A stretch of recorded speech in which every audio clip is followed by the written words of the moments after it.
Então, gente, boa noite. E felicidade aqui, que a casa está quase cheia, gente. Ó, estamos no recorde do público De 2023. de 2023, que é esse recorde de encarnados, que fica muito claro. O espírito ele tem essa questão, né? Ele dá uma palestra, não foi ninguém, ele para ter esse consolo, né? A casa estava cheia de desencarnados. E eu escolhi lendo, estava lendo, pesquisando, e tá cheio.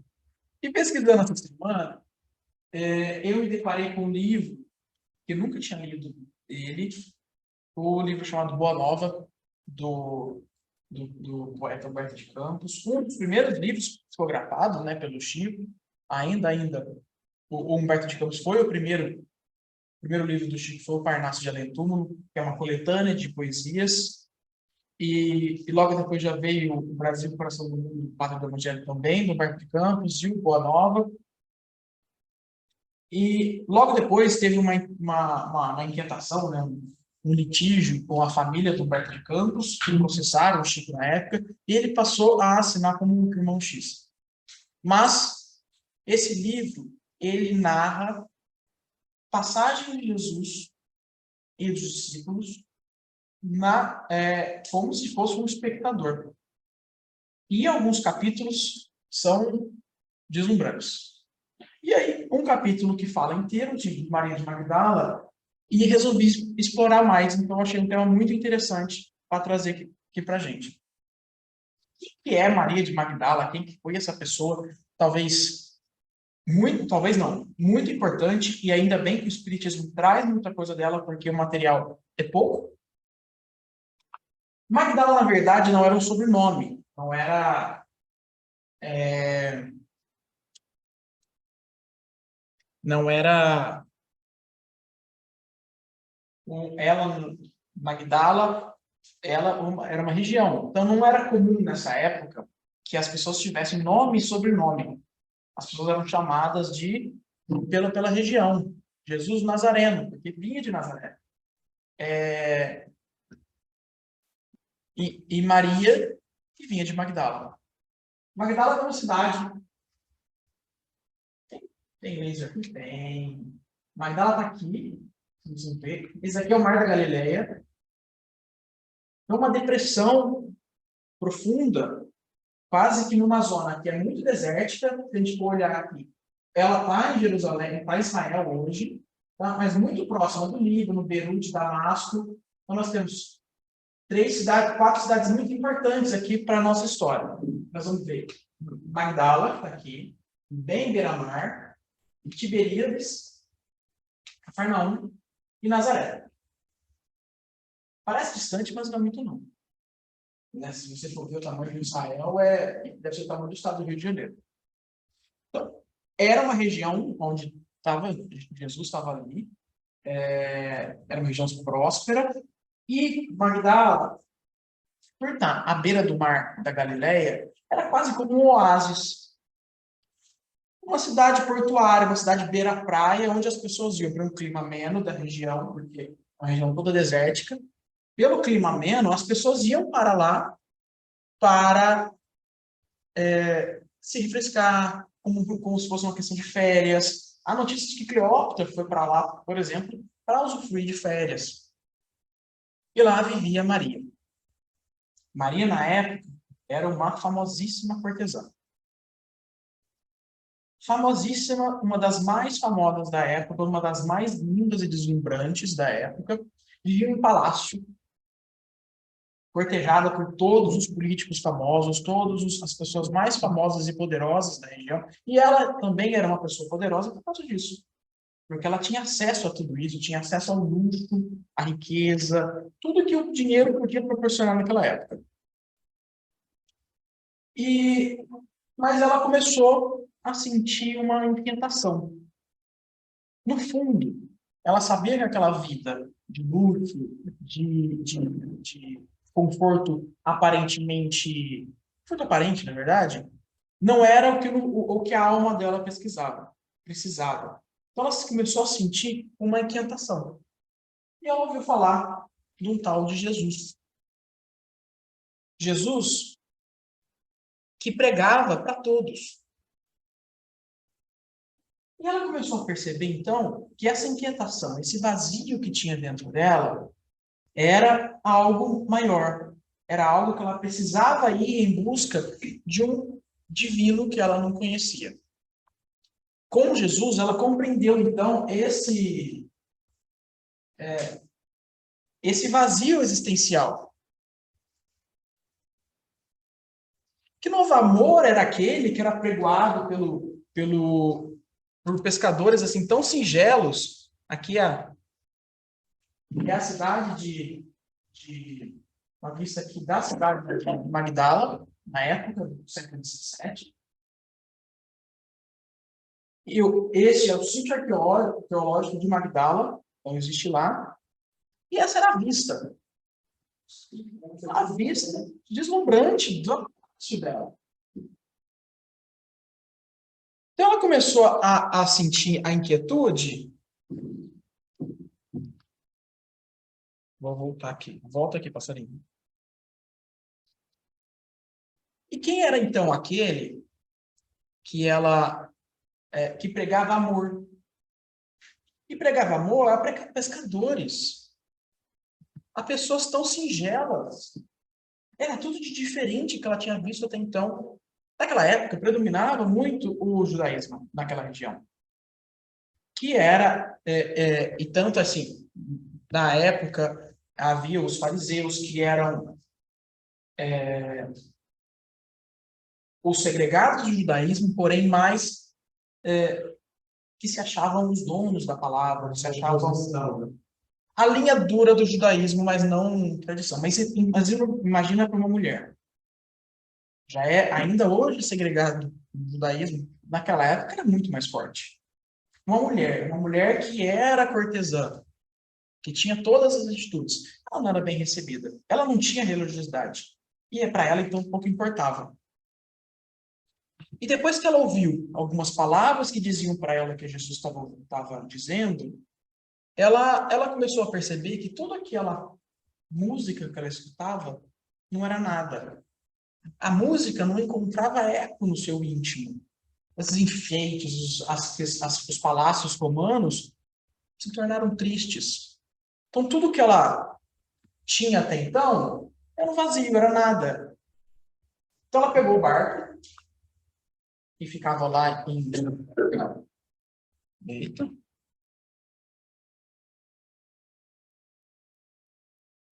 Pegou um barco que ficava na beira do Mar da Galileia, ficou sabendo que Jesus ia estar em Capernaum e falou, vou atrás dele. O barco deixou ela no porto. Todo mundo sabia quem era ela. Ela era uma pessoa famosíssima. Inclusive o dono da casa, Simão Pedro. Naquela época, Simão ainda. Ela hesitou, encontrou a porta fechada,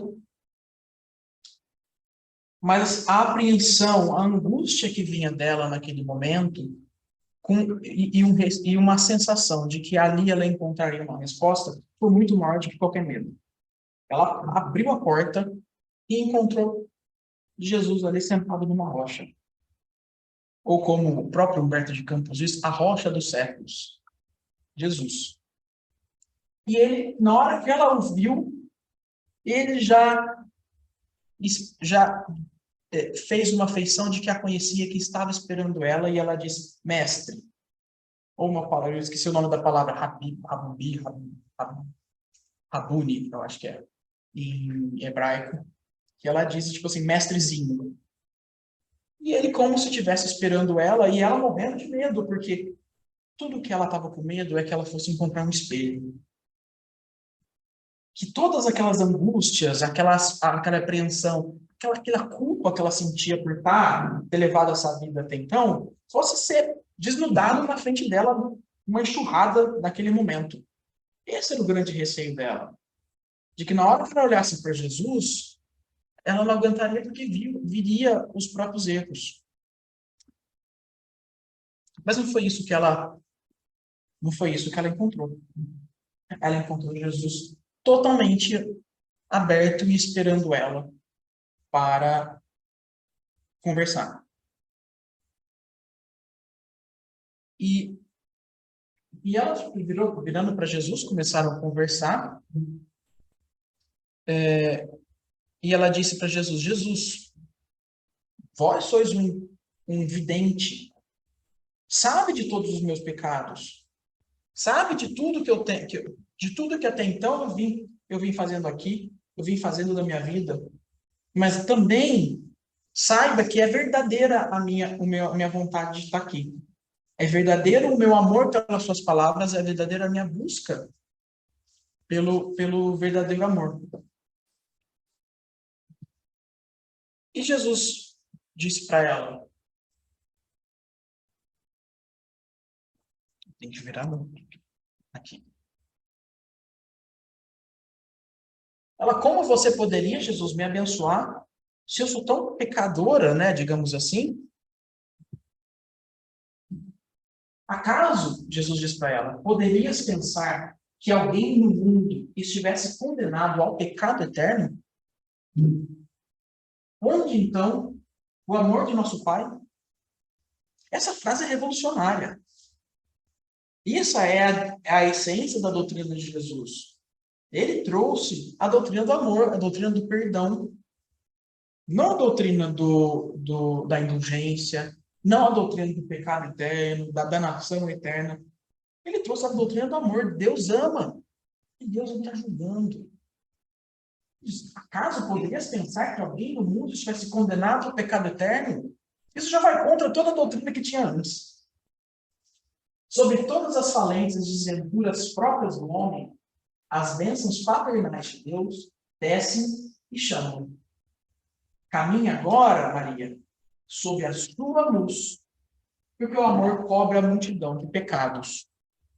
Quem disse caminha sobre a minha luz? Caminha sobre a luz de Deus, ele caminha sobre a sua luz. Porque você tem em si tudo necessário para prosseguir.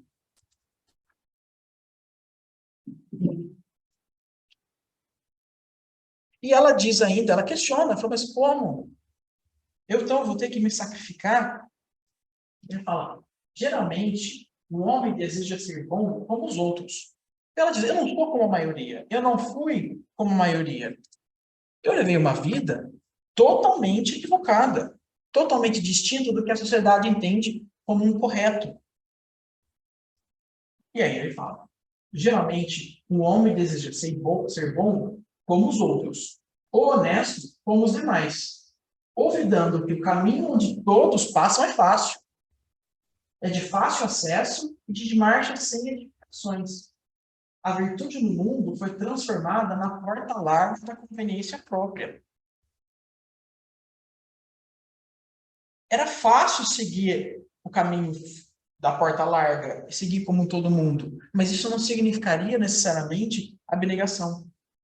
Não significaria resignação ou humildade.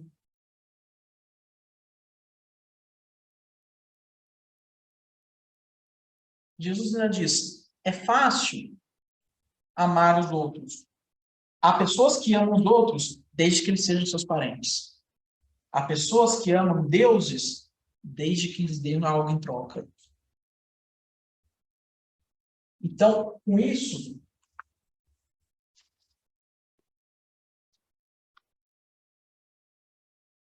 ele diz que somente o sacrifício contém o divino mistério da vida. Acredita-se que o mundo pudesse cumprir o equilíbrio próprio, tão só com os caprichos antagônicos e, por vezes, criminosos do que se levam à galeria dos triunfadores? Fala, eu não sou nada. Como eu posso ser alguma coisa? Como eu posso mudar as coisas? Bom, o mundo não é dos vencidos. A glória não é dos vencedores, perdão. Ele falou que glória tem perante Deus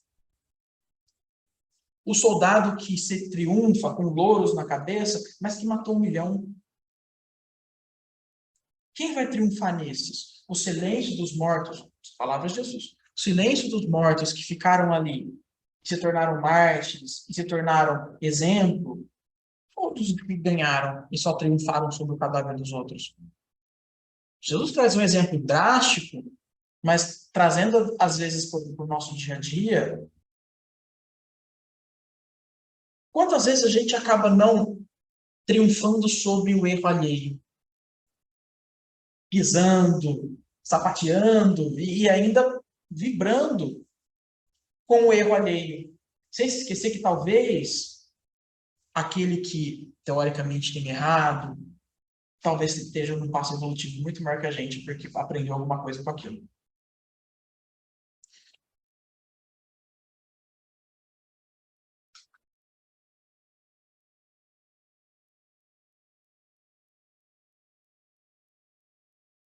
Um guerreiro coberto de louros ergue os seus gritos de vitória sobre cadáveres que julgam no chão. Mas apenas os que tombaram fazem o bastante silêncio para que se ouça no mundo a mensagem de Deus. O primeiro pode fazer a experiência para um dia. O segundo constrói a estrada definitiva da eternidade. Na tua condição de mulher, já pensaste no que seria o mundo sem as mães exterminadas no silêncio e no sacrifício? E aí Jesus foi muito perspicaz. Porque ele sabia que Maria Madalena não era mãe. E que não poderia ser, pelas regras da época, né? Ela era uma da vida, uma mulher, né, uma cortesã, não era casada, ela não ia ser mãe. Então ele fez essa pergunta para ela refletir, e ela disse, mas pobre de mim, então, que não poderei ser mãe. Jesus está me condenando. Ele se encarregou de exaltar as mães, e eu não sou mãe.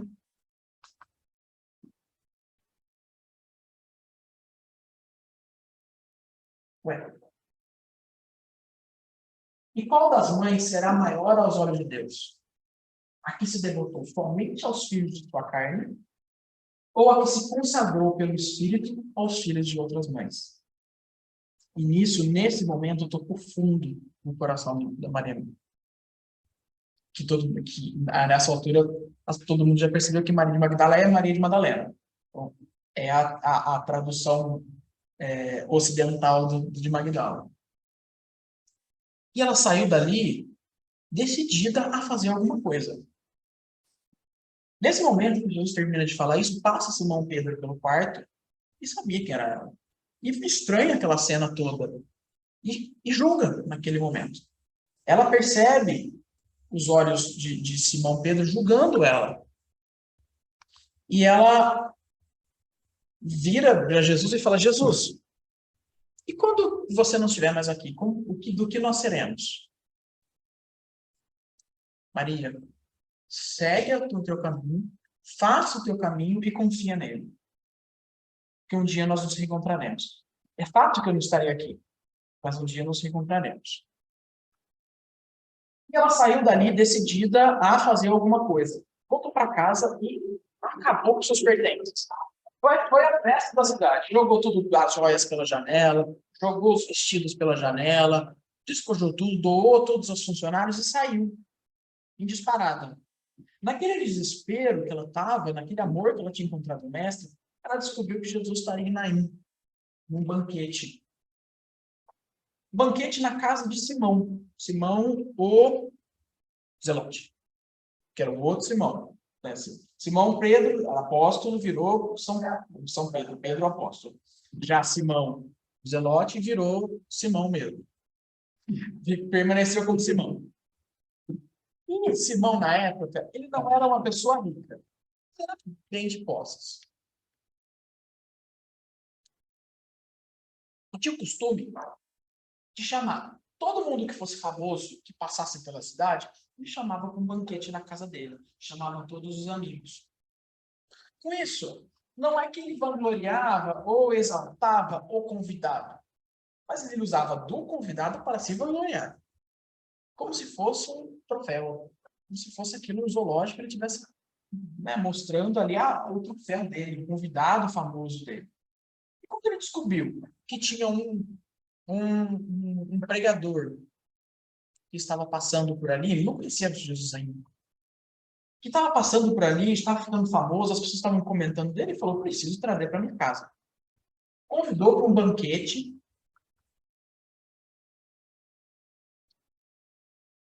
famoso, banquete na casa dele, né? Mas chegando lá, Jesus foi ricamente tratado, mas assim, o banquete tinha dançarinas, tinha comida à vontade, bebida à vontade. Jesus foi ficando ali.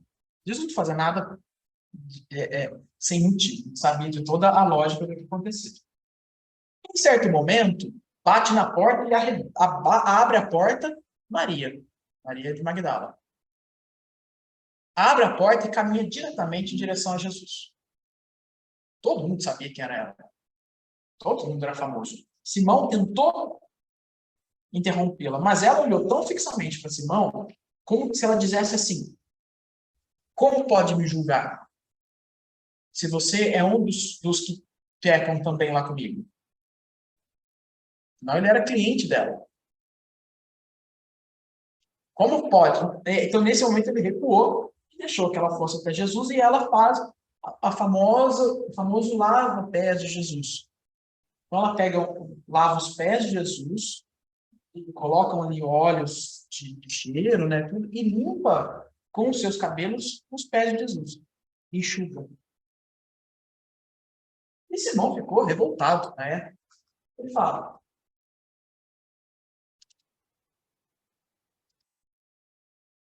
se esse homem é um profeta, como vocês estão dizendo por aí, saberia que tipo de mulher é esta que toca? Pois ela é uma pecadora. Ele testou Jesus. Um orgulho, né? Um julgamento. Lembrei muito daquela música do Chico, Geni, que é se você olhar lá dentro da obra do Malandro, né? Ela é uma ironia do início ao fim. Ela é um modo à ironia. A mulher que era apedrejada salva a cidade e depois é apedrejada porque salvou a cidade ter deitado contra o homem. E salvou que ia destruir a cidade. Então, é o julgamento da hipocrisia aqui. E Jesus dá uma verdadeira lição de moral em Simão nesse momento, que ele vira e fala assim: Simão, tem algo a lhe dizer. Ele disse: diga, né? Havia um certo credor que tinha 2 devedores. Um lhe devia 500 denários, o outro 50. E não dando eles mais que pagar, perdoou ambos. Então eu lhe pergunto: qual deles o amará mais? Qual dos credores amará mais o devedor? Qual dos devedores amará mais o credor que perdoou? Ele fala: é claro, é aquele que mais devia. E Jesus disse: tu julgastes corretamente. E voltando para Maria de Madalena, ele disse: vê essa mulher? Eu entrei na tua casa e não me deste águas para meus pés. Era a tradição na época. Todo mundo chegava do deserto, sujo com os pés, areia nos pés. Então era a tradição que você desse pelo menos água para a pessoa limpar os seus pés. Mas esta derramou lágrimas sobre meus pés e enxugou com os cabelos de tua cabeça. Tu não me beijastes, mas essa mulher, desde que entrou, não parou de beijar meus pés. Também era uma tradição à época que todo mundo fosse bem recebido com um beijo no rosto. Aqueles que não eram recebidos com um beijo no rosto, que não eram bem quistos. Tu não ungiste minha cabeça com óleo, mas essa mulher com unguento ungiu meus pés. Também era uma tradição se fosse o melhor convidado, seria recebido também com uma unção na cabeça. E ele fala: pois eu te digo, os pecados dela são muito maiores que os teus. Os pecados dela são muitos, lhe são perdoados, porque ela muito amou. Mas a quem pouco é perdoado, pouco ama. E voltando para Maria, diz: os teus pecados estão perdoados. E os que estavam ali na mesa perguntando: mas quem que é esse homem que perdoa o pecado? Eles não conheciam Jesus. E ele disse à mulher: a tua fé te salvou, vai em paz. Lembra que alguns dias ele disse: segue na sua luz? Agora ele diz: a tua fé lhe salvou. Então, Maria de Madalena, nesse momento, decidiu integrar a corte de Jesus, ali a comitiva de Jesus. Ela, junto com os apóstolos, e junto com outras mulheres que se tornaram tão famosas e importantes para o cristianismo. Maria, mãe de Jesus, Isabel, tia de Jesus, irmã de Maria, Maria de Madalena e Joana de Cusa, que para o Espiritismo a gente conhece como Joana de Ângeles, uma das encarnações da Joana de Ângeles. E elas estavam justamente no momento mais triste da história de Jesus, no Calvário. Foram elas que retiraram, desceram Jesus do Calvário. Naquele momento onde Jesus diz as suas derradeiras palavras, quando no monte o céu já começa a escurecer, vem uma tempestade, e ele diz, primeiro, eu esqueci a palavra.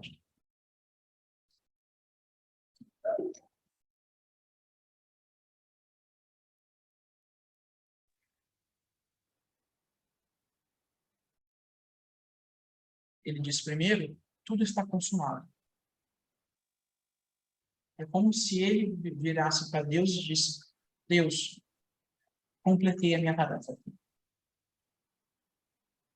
E por último, no último suspiro, ele diz, Pai, nas tuas mãos entrego o meu espírito, confiando totalmente a Deus e partindo para a paz espiritual.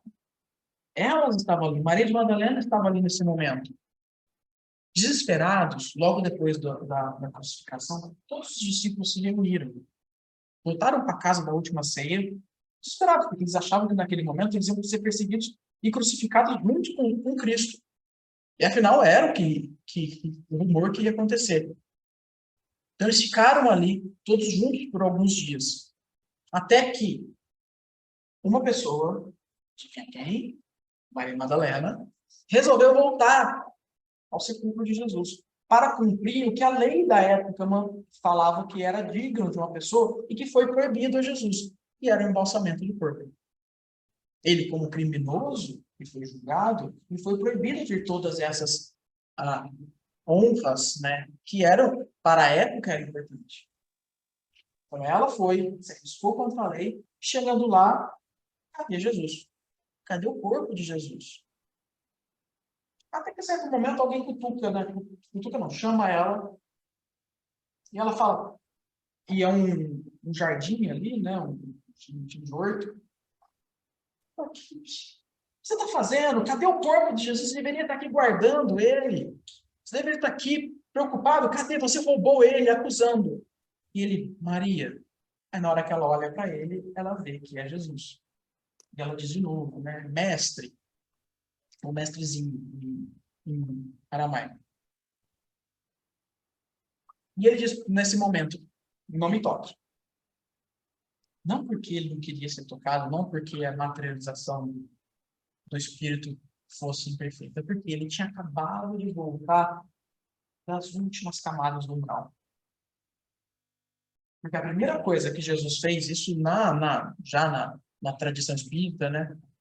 Na tradição católica, ele fala que Jesus desceu ao quinta camada do inferno, não sei qual camada do inferno. Mas no espiritismo a gente sabe que ele foi no umbral buscar Judas.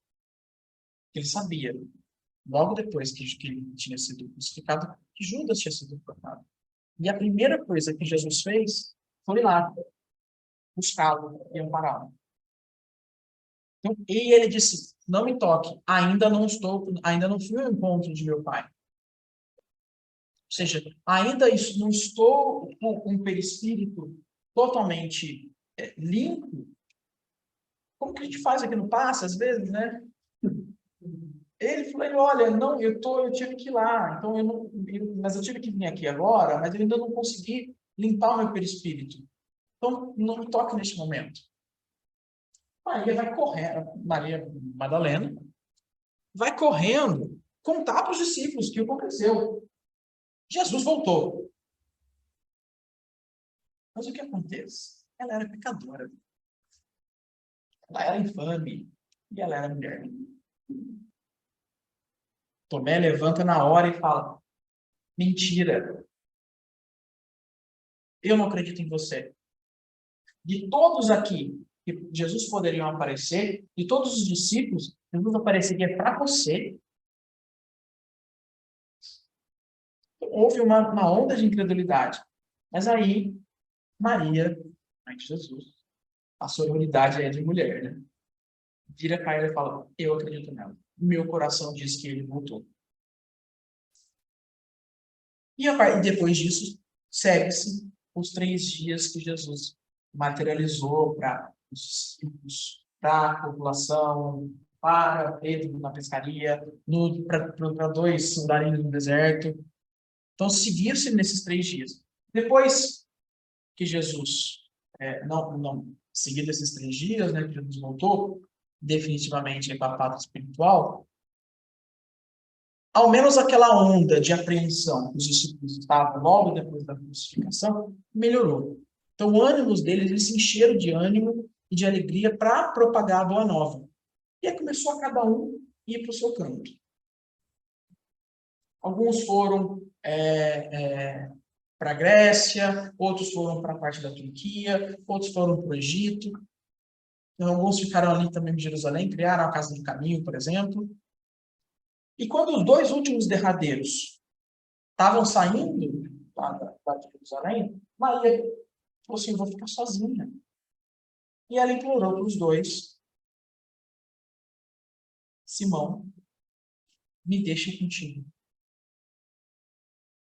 E ele fala, não. Não, porque o teu coração de pecadora e de mulher vai me atrapalhar. E ela entendeu as palavras de Jesus naquele momento, de que ela deveria seguir um caminho. Jesus tinha contado para ela já o quão difícil ia ser. O quanto que ela teria que trilhar o próprio caminho, e ela entendeu. E a partir desse momento ela ficou ali, mas ela não tinha mais nada. Então ela começou a pedir esmola, ela começou a procurar emprego, e ninguém dava emprego para ela. Às vezes as pessoas viravam para ela e falavam, volta a ser cortesã, você ainda preserva a sua beleza, que é característica. Volta, que certamente você terá dinheiro. Mas ela se manteve firme, porque ela sabia que essa seria a aprovação, de que esse seria o caminho dela. Ela só não tinha achado como. E ela resistiu, passando fome, passando necessidade e vivendo extrema pobreza. Até que um dia, ela estava lá na floresta, na região da cidade,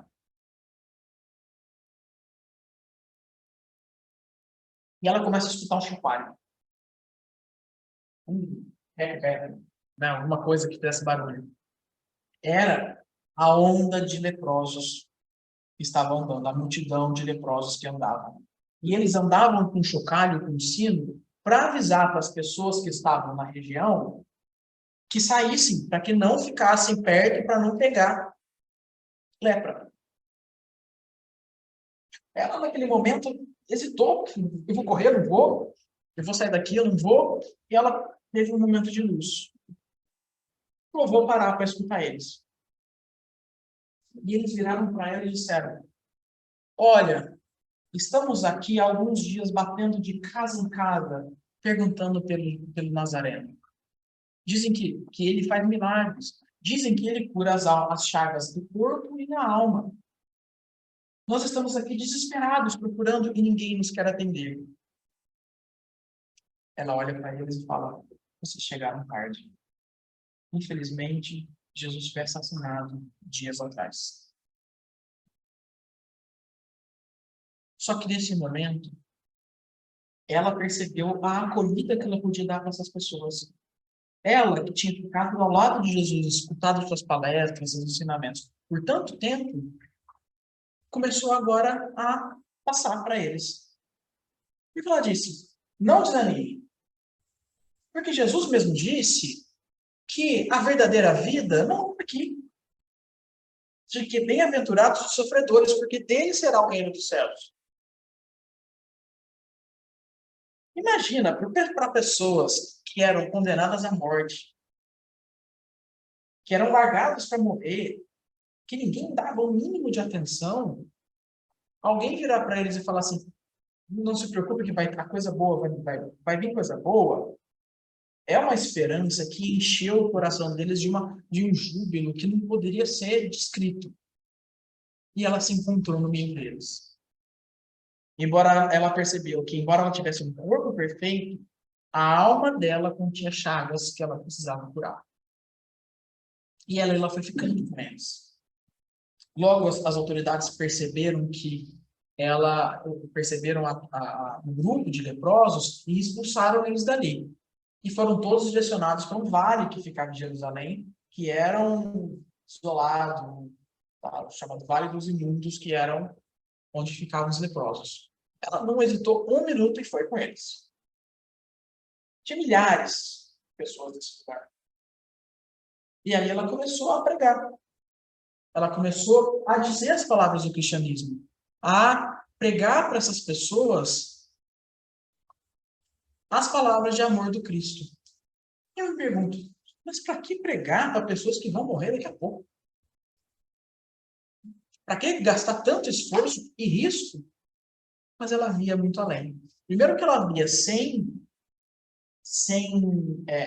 pensar em algo em troca, ela só estava ali, mesmo que fosse por alguns minutos, para dar um alento, mas no fundo ela via além. Então, quantas almas ela não iniciou no cristianismo naquele momento? 10.000 almas. As pessoas que estavam ali naquele vale depois de certo tempo, e ela ficou 30 anos nesse lugar, começaram a escutá-la. Todo mundo conhecia ela e ela era a pessoa mais querida do lugar. Mas certamente que depois de tanto tempo com possibilidade, ela também pegou lepra. E nesse momento que ela pegou lepra, que ela percebeu as primeiras manchas, né, da pele, ela lembrou da palavra de Jesus para ela, que dizia aqui, o sacrifício, a divindade do sacrifício de imolar-se. Jesus não estava dizendo para atear fogo ao corpo, mas de que as feridas precisavam ser observadas.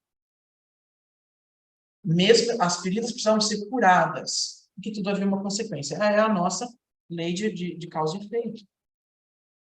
Ela não se abalou nesse momento, porque ela percebeu que ali ela estaria sendo curada da alma. E já quase no fim da sua vida, ela falou, eu preciso rever meus amigos. Tem meu último desejo, eu preciso, pelo menos eu sei que Maria e João ainda estão em Jerusalém. Eu pelo menos quero me despedir deles. Quase sem força, ela saiu rumando o deserto. E uma caminhada que durou dias, muito custosa, porque o corpo dela já não aguentava mais. Ela rumou a pé para a cidade. Pedia uma ajuda aqui, uma esmola ali, uma caridade, até que chegando na porta da cidade, ela caiu. O corpo dela já não aguentava mais. E ela foi socorrida por uma família de cristãos muito humilde. E observando as feridas, né, que substituíam a antiga beleza que ela tinha, olha, de tudo isso ainda Jesus escolheu um exemplo que trouxesse toda essa resignação. Alegrava-se Maria em reconhecer que o seu espírito não tinha motivo para lamentações. Jesus a esperava e a alma era fiel. De todas as provações que ela passou desde o encontro de Jesus, ela resistiu novamente. E aí, no último suspiro, ela já quase sem condições, o peito dela já, a respiração já tinha parado, e ela se viu liberta. Ela se viu num campo e encontrou Jesus de braços abertos e disse que nunca o havia sido tão bonito. E Jesus virou para ela e disse, Maria, já passaste pela porta estreita, amaste o mundo, vem, eu te espero aqui. Era isso que eu tinha, essa história. Toda essa passagem, ela está no capítulo do livro Boa Nova. Então, ela é todo esse relato foi baseado nesse capítulo da Boa Nova e complementado por uma palestra do Rivaldo que eu já tinha escutado. Obrigado, gente.